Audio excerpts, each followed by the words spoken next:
Hello and welcome back to Management Nazariya.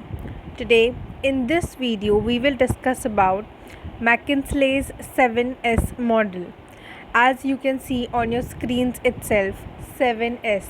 तो basically आज हम कुछ ऐसे शब्द जो कि एस से शुरू होते हैं और बहुत ही ज़्यादा इम्पॉर्टेंट रोल प्ले करते हैं ऑर्गेनाइजेशन में, एक फर्म में, उसे समझेंगे और जानेंगे. So without wasting further time, let's get started. तो what does McKinsey's say? 7 model, ठीक है. 7 मॉडल, 7S. तो बेसिकली कुछ एस से रिलेटेड होगा, बट उसको समझने से पहले थोड़ी सी हिस्ट्री जान लेते हैं. Thomas J Peters and Robert H Waterman consultants थे. किसका? मैकिन्सेज कंसल्टिंग फर्म के. ये बेसिकली एक फ़र्म का नाम है, मैकिन्सेज कंसल्टिंग फर्म. वहाँ पे ये दो लोग थे जिन्होंने ये मॉडल तैयार किया जिसका नाम है McKinsey's 7S model. Who were these two people? Thomas and Robert. Thomas J Peters, Robert H Waterman. Clear? Now this model is basically a framework that helps you to access 7 key elements for your business that you need to change or to be aligned in order to be successful. 7 ऐसे की elements के बारे में हम बात करेंगे जो कि बहुत ही ज़्यादा इम्पॉर्टेंट रोल प्ले करते हैं जब भी आप एक ऑर्गेनाइजेशन, एक फ़र्म की बात करते हो.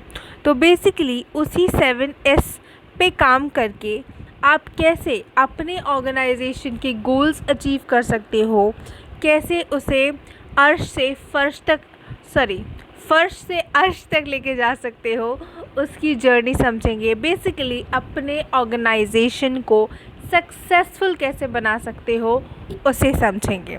So this is your model, your 7S model.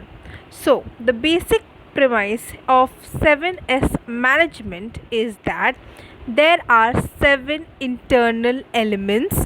Mind it is internal elements, मतलब something which is inside your organization, right?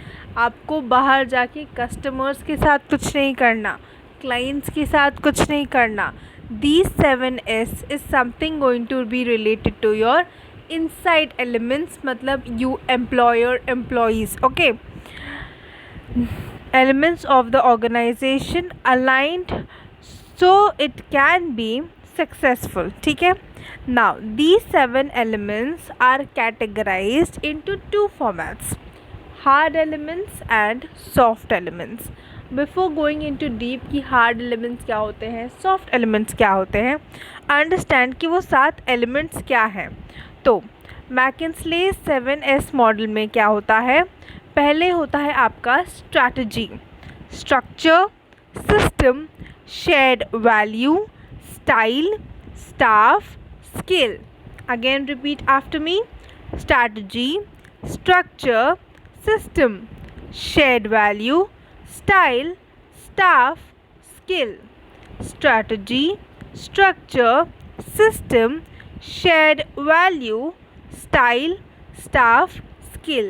Just observe this diagram, close your eyes and try to formulate this diagram in your minds. ठीक है, ताकि वो structure create हो सके, ताकि in future आप जब पेपर लिखो या एग्ज़ाम में लिखो या कहीं भी एक क्वेश्चन आए तो आप कंफ्यूज ना हो पाओ, क्योंकि ये स्ट्रक्चर आपके दिमाग में रजिस्टर्ड रहेगा. ठीक है. Now let's move further. Hard elements. Hard elements क्या है? टैंजिबल. मैंने बहुत सारी वीडियोस में अपनी बात की है कि टैंजिबल होता है और इनटैंजिबल होता है.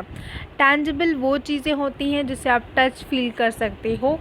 इनटैंजिबल वो चीज़ें हो सकती हैं जिसे आप टच फील नहीं कर सकते. तो टैंजिबल एलिमेंट्स पे काम करता है आपका हार्ड एलिमेंट्स. ठीक है.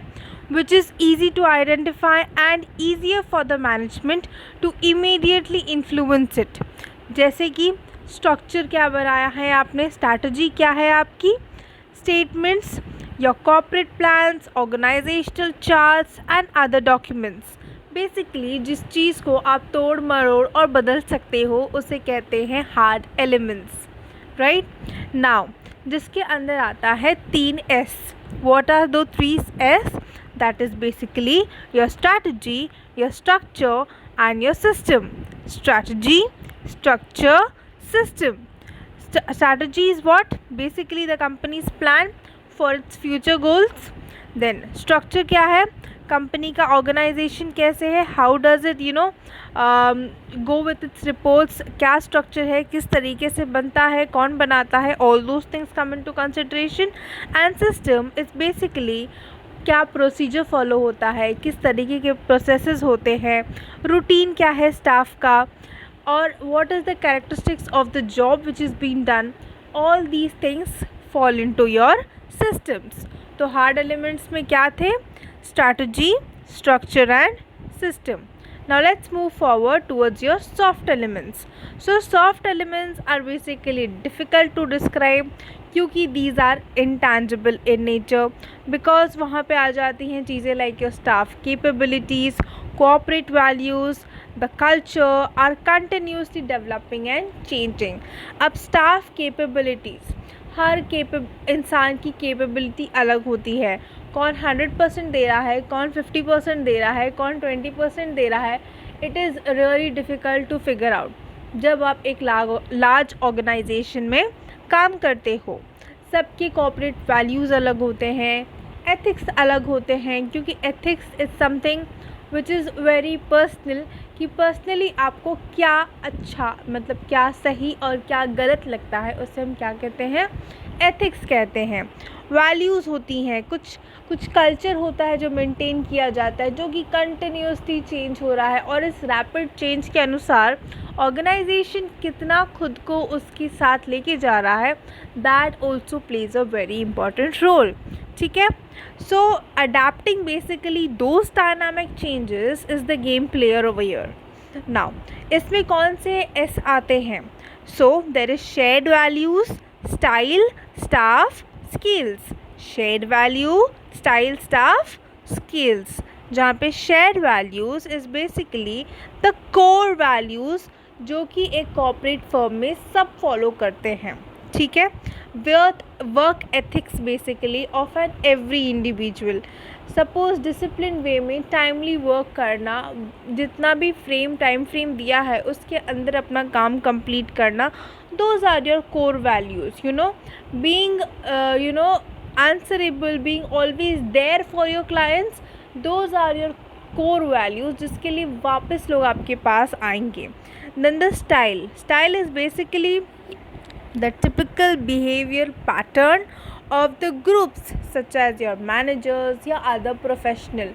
उनका behavioral pattern क्या है? Are they welcoming or they restricting, right? कैसे बिहेव करते हैं, कैसे डील करते हैं in certain situations, it plays a very important role. Then the staff of your company. Basically staff की बात की जाती है तो आपके एम्प्लॉयज़, उनके कैपेबिलिटीज़ क्या है और क्या उनके कैपेबिलिटीज़ उनके इंटरेस्ट के हिसाब से उनके को काम दिया गया है या नहीं. क्योंकि जब हम किसी को भी, क्या खुद भी अपने कैपेबिलिटीज़ और इंटरेस्ट के ऑपोजिट काम करते हैं, हम 100% नहीं दे पाते, बट जब वही काम हमारे इंटरेस्ट की होती है तो हम 200% देने की कोशिश करते हैं. तो that also plays a very important role when you talk about the success of the organisation. ठीक है. तो staff and skills is basically organisation का कोर कॉम्पिटेंसी होता है. हर ऑर्गेनाइजेशन में बहुत सारे लोग होते हैं, सबके अलग अलग स्किल्स होते हैं, बट उस स्किल्स को प्रॉपर रेशियो में लेकर आना और ऑर्गेनाइजेशन में कैसे उन स्किल्स का बेस्ट यूज़ हो सकता है, कुछ इस तरीके का प्लान एंड स्ट्रैटेजी फॉर्मुलेट करना plays a very important role when it comes to your organisation. Okay.